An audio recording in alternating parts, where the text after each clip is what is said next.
In 1984, Nike was a rising star in the world of athletic wear, but its basketball division was struggling. Sales were slumping. The shoes weren't connecting with customers. Nike's executives were starting to lose faith. Some even suggested shutting down the basketball division altogether. It seemed like Nike basketball was about to be benched for good. The company needed a miracle. They needed something big, something bold, something to capture the attention of the basketball world and reignite their sales. Little did they know a revolution was about to begin, one that would change the course of both Nike's history and the landscape of sports marketing forever. At Nike's headquarters in Beaverton, Oregon, a sense of urgency filled the air. Rob Strasser, the company's marketing VP, knew something had to change. He believed that signing a high-profile athlete to endorse their shoes was the key to turning things around. Strasser shared his thoughts with CEO Phil Knight. Knight, a man known for his calculated risks, agreed. They needed a star, an athlete who could embody the spirit of Nike and make their shoes desirable again. The search for the perfect spokesperson began.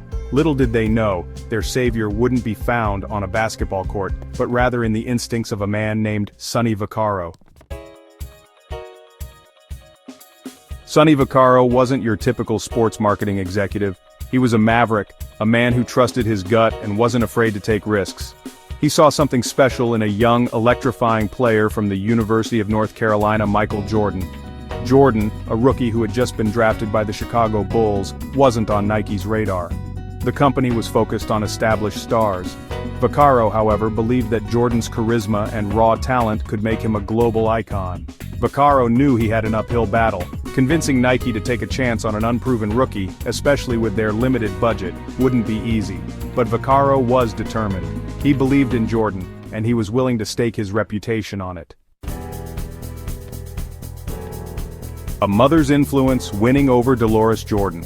Vaccaro knew that to get to Michael, he had to go through Deloris Jordan, Michael's mother. Deloris was a powerful force in Michael's life, and she was fiercely protective of her son. She was skeptical of shoe companies and their promises. Vaccaro understood the importance of family. He flew to North Carolina and met with Deloris, speaking to her not just as a businessman, but as a person who genuinely believed in Michael's potential. He promised Deloris that he would take care of her son and that Nike would provide him with the platform to achieve greatness. Deloris listened intently. She saw the passion in Vaccaro's eyes, the genuine belief in her son's future.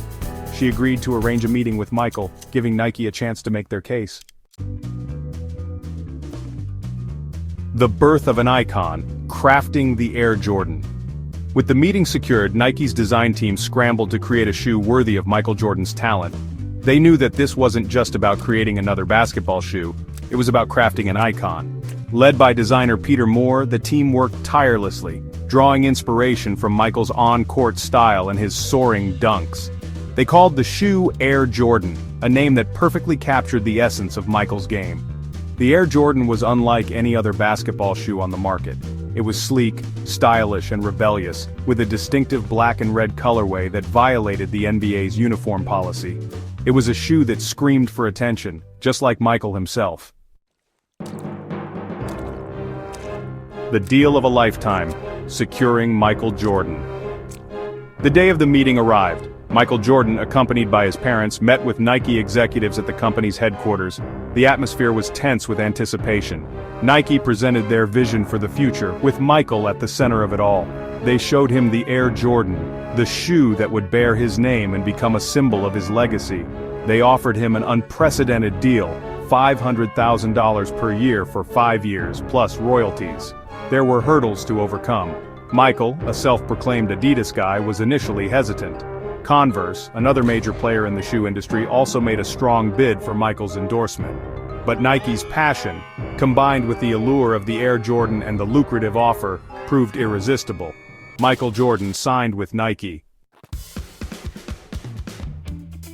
A legacy cemented Air Jordan's impact on Nike and beyond. The impact of the Air Jordan was immediate and unprecedented. The shoe was an instant hit, flying off the shelves and exceeding all sales expectations. Michael Jordan, true to Vaccaro's prediction, became a global icon, his every move scrutinized and emulated by fans worldwide. The Air Jordan transcended basketball, becoming a cultural phenomenon. It was a status symbol, a must-have for sneakerheads and fashion enthusiasts alike. The Air Jordan line spawned countless sequels, each iteration eagerly anticipated and instantly recognizable. The Air Jordan saved Nike basketball. It transformed the company from a struggling sportswear brand into a global powerhouse. More importantly, it revolutionized the relationship between athletes and brands, paving the way for the athlete endorsement deals we see today. The legacy of Air Jordan continues to this day, a testament to the power of vision, risk-taking, and the enduring appeal of Michael Jordan.